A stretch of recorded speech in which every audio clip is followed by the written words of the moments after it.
MT world facts के मुअज़्ज़ज़ दोस्तों, मैं हूँ मारिया ताहिर। एक माजूर तरीन शख्स किस तरह 50 साल से व्हील चेयर पर बैठकर फ़कत आंखें झपक कर दुनिया का अजीम तरीन साइंसदान बन गया। कायनात में ब्लैक होल्स थ्योरी किसने दरियाफ्त की? जी हाँ दोस्तों, मोटर न्यूरॉन जैसी मोहलक बीमारी में मुब्तला जिस्मानी तौर पर मफलूज तरीन शख्स स्टीफन हॉकिंग किस तरह दुनिया का अजीम तरीन साइंसदान बन गया। दुनिया के सारे साइंसदान स्टीफन हॉकिंग को मुख्तलिफ शोबों का गुरु मानने पर मजबूर हैं। आखिर कैसे?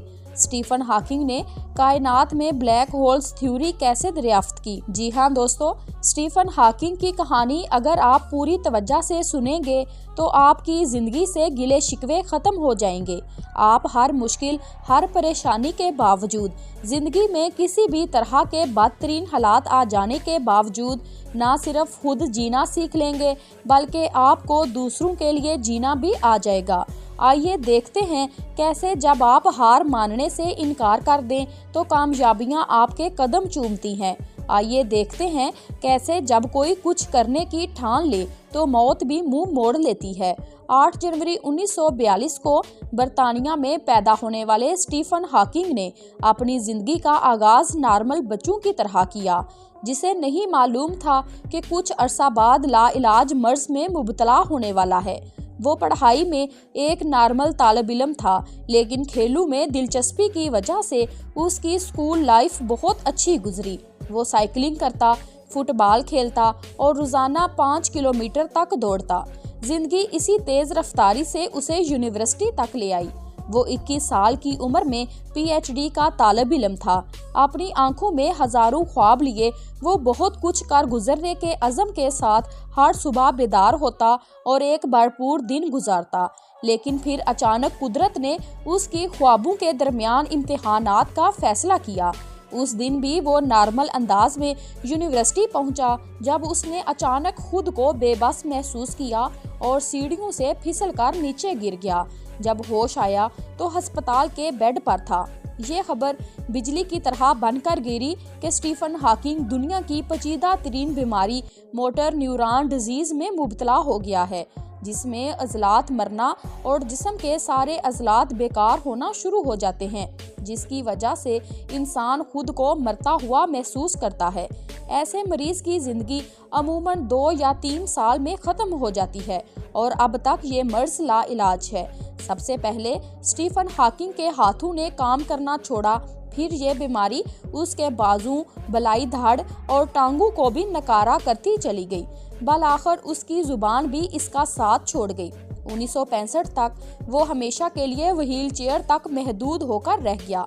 स्टीफन हॉकिंग की ये हालत हो गई कि दुनिया को पैगाम पहुंचाने और समझाने के लिए सिर्फ उसकी पलकें झपकाने की सलाहियत बाकी रह गई। 1974 में डॉक्टरों ने उसकी ज़िंदगी से मायूसी का इजहार कर दिया था। ये भयानक सच उसकी ज़िंदगी का सबसे बड़ा सदमा था। डॉक्टरों के मुताबिक अब वो कुछ अरसे का मेहमान था। स्टीफन हॉकिंग के अंदर अब एक जंग शुरू हो चुकी थी। स्टीफन हॉकिंग के सामने 2 रास्ते थे, या तो वो अपने सरहाने खड़े मौत का इंतज़ार करें या फिर अपनी आखिरी सांस तक अपने ख्वाबों की तकमील के लिए वक्फ कर दें।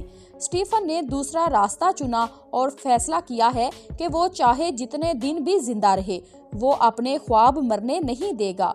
वो एक कदम भी पीछे नहीं हटेगा और अपनी आखिरी सांस तक दुनिया के लिए कुछ ना कुछ करके जाएगा, ताकि दुनिया जान सके कि स्टीफन सिर्फ मरने के लिए पैदा नहीं हुआ था। उसके आने और जाने से दुनिया को फर्क पड़ना चाहिए। वो बहुत कुछ दुनिया को देकर जाना चाहता था। उसने ऐसी बेबसी की हालत में भी शिकस्त तस्लीम करने से इनकार कर दिया और तादमे आखिर दुनिया को कुछ कर दिखाने का फैसला किया। जी हाँ दोस्तों, वो दिन है और आज का दिन। तकरीबन 62 साल से वो इस माजूरी की हालत में भी मुसलसल मेहनत और लगन को अपनी ज़िंदगी का शार बनाए हुए है। बेशक अफराद और इकवाम की ज़िंदगियों में फ़र्क इसी सतह के बुलंद फैसले ही लेकर आते हैं। क्या आप अपने अंदर ऐसी हालत में ऐसा हौसलामंद फैसला करने की सलाहियत रखते हैं? अगर जज्बा मजबूत हो तो माहौल खुद ब खुद साजगार बनता चला जाता है। जी हाँ दोस्तों, ऐसा ही स्टीफन के साथ हुआ। जिस हालत में लोग मौत की भीख मांगते हैं, उस वक्त स्टीफन ने माजूरी को शिकस्त देकर आगे बढ़ने का हौसला किया। जब बड़े बड़े दिमाग कुंद हो जाते हैं, तब उसने अपनी सोच को मुस्बत रखा। स्टीफन के इस हौसले को देखते हुए कैम्ब्रिज यूनिवर्सिटी ने भी एक मखसूस कंप्यूटर बनाकर उसकी व्हील चेयर पर फिक्स कर दिया। ये कंप्यूटर उसकी पलकों के जरिए दिए गए पैगामात को समझकर तर्जमा करता। वो अल्फाज कंप्यूटर की स्क्रीन पर आते और स्पीकर से दूसरों तक पैगाम पहुंच जाता।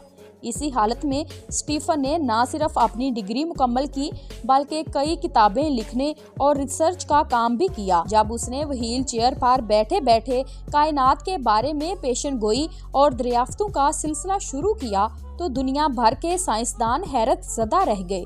स्टीफन की कायनात के बारे में तहकीक और नज़रियात की वजह से उसका दुनिया के बेहतरीन साइंसदानों में शुमार होने लगा।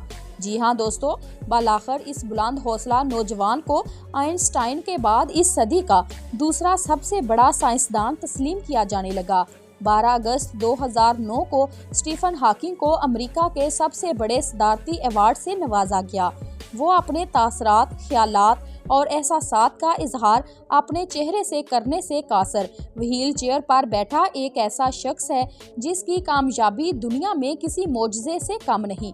स्टीफन हॉकिंग को आज की दुनिया का ज़हीन तरीन इंसान होने का एजाज़ भी हासिल है। ये शख्स इस शदीद माजूरी के बावजूद कामयाबियों का सफ़र मुसलसल और तेज़ी से जारी रखे हुए है। जी हाँ दोस्तों, अल्लाह पाक कुरान करीम में इस बात की निशानदही फरमाते हैं कि ये कायनात अभी नामुकम्मल है और इसमें हर रोज़ नए सियारे पैदा हो रहे हैं। कुरान पाक की इस पेशन गोई को स्टीफन हॉकिंग ने अपनी ब्लैक होल्स थ्योरी के जरिए साबित करके दिखाया है। स्टीफन की मुश्किल तरीन जिंदगी दुनिया को ये सबक देती है कि अगर इंसान के हौसले बुलंद हों, मुश्किल मिजाजी उसका खासा हो, तो दुनिया में कुछ भी नामुमकिन नहीं। कोई माजूरी, कोई मुश्किल, कोई हादसा, कोई सान्या, कोई तकलीफ आपको आपकी मंजिल से दूर नहीं रख सकती। कोई चीज़ आपको कामयाबी के झंडे गाड़ने से नहीं रोक सकती। बस शर्त है हिम्मत की, हौसले की, तहम्मुल की। हम माने या ना माने, हकीकत है कि हमारी अपनी नालायकी, पस्त हिम्मती, बहाना साजी और बेयकीनी ही मुश्किलात को नामुमकिनात का नाम दे देती है। हम हिम्मत हार कर, उसे किस्मत का नाम देकर, सारी जिंदगी उसे तकदीर का लिखा कहकर नाकामी को गले लगाकर जिंदगी गुजार देते हैं। स्टीफन हॉकिंग को ऐसे ही दुनिया के बेहतरीन साइंसदानों में शुमार नहीं किया।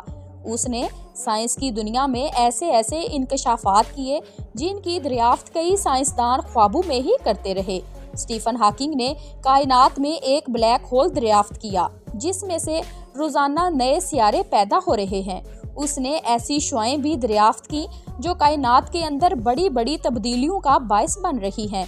ये बात शायद कारीन के लिए नाकाबिले यकीन हो कि फिजिक्स और रियाजी के शोबे में दुनिया के तमाम साइंसदान स्टीफन को अपना उस्ताद मानते हैं। दुनिया की सबसे ज़्यादा पढ़ी जाने वाली किताब a brief history of the time, जिसका शुमार दुनिया की तहलका मचा देने वाली किताबों में होता है, जिसे स्टीफन ने पलकों के इशारों की मदद से लिखा है। स्टीफन मायूस लोगों के लिए जिंदगी की एक भरपूर उम्मीद है। उसे देखने वाले मायूसियों के बावर से निकलकर फिर से जीना सीख जाते हैं। इसकी बेमिसाल कामयाबियां और जीने का अज़म दुनिया के हर शख्स के लिए हौसलों का समंदर है। हर वो बेहिम्मत शख्स जो दुनिया की हर नेमत होने के बावजूद किस्मत का रोना रोता है, स्टीफन उससे सवाल करता है कि अगर वो इतनी शदीद माजूरी के बावजूद आज इस मुकाम तक पहुंच सकता है, तो दीगर लोग क्यों साकत हैं, क्यों कुछ बड़ा कर दिखाने के जज्बे से मरहूम है, कि इस रुकावट को अपनी हार का नाम देकर बैठ गए हैं। हमारा सबसे बड़ा मसला ये है कि हम इस अजीम नेमतों वाली ज़िंदगी के बावजूद ऐसे पुतले बनकर रह गए हैं जिनका मकसद सिर्फ खाना पीना, कमाना, वक्त गुजारना है। अपनी जिंदगी की दौड़ें हमने अपने ही जैसे इंसानों को सौंप रखी हैं, वो जैसे चाहे हमें न जाए। जी हाँ दोस्तों, हम ऐसे बहरे बन चुके हैं कि हमारे पास अपने अंदर की आवाज़ सुनने के लिए वक्त ही नहीं। इस मशीनी दौर में हमारे पास रुक कर सोचने के लिए इतना वक्त नहीं कि ठहर कर रुक कर खुद से पूछें कि आखिर इस जिंदगी का हकीकी मकसद क्या है। जी हाँ दोस्तों, स्टीफन हॉकिंग के बारे में हम जितना पढ़ते जाते हैं और फिर इसका मवाजना उसकी रोज़मर्रा मुश्किलात और उसके जिस्म से लिपटी माजूरियों से करते हैं तो हैरानगी बढ़ती जाती है कि ये सब कैसे मुमकिन है। कैसे एक शख्स महज अपनी पलकों के बलबूते पर दुनिया को फतह किए जा रहा है। कौन सा जज्बा उसके हौसलों को इतना बुलंद रखे हुए है। जिस्मानी तौर पर मफलूज तरीन शख्स किस तरह जहानत की आला तरीन मयार के लिए दुनिया का अजीम तरीन साइंसदान बन गया। जी हाँ दोस्तों, जिस शख्स को कई साल पहले मेडिकल की जदीद तरीन साइंस लाइलाज करार दे चुकी थी, आज उसी साइंस में वो तहलका मचा रहा है। वो कौन सा ऐसा जज्बा था जो उसे जिंदा रखे हुए है और वो जदोजहद, मुसलसल मेहनत, अनथक कोशिशों से बुलंद और बुलंदतर होता चला जा रहा है। वो दुनिया के मुश्किल तरीन मज़ामीन का मास्टर ब्रेन बन चुका है। दुनिया के सारे साइंसदान उसे मुख्तलिफ शोबों का गुरु मानने पर मजबूर हैं। आखिर कैसे? लेकिन नादान लोग अपना वक्त बर्बाद कर रहे हैं।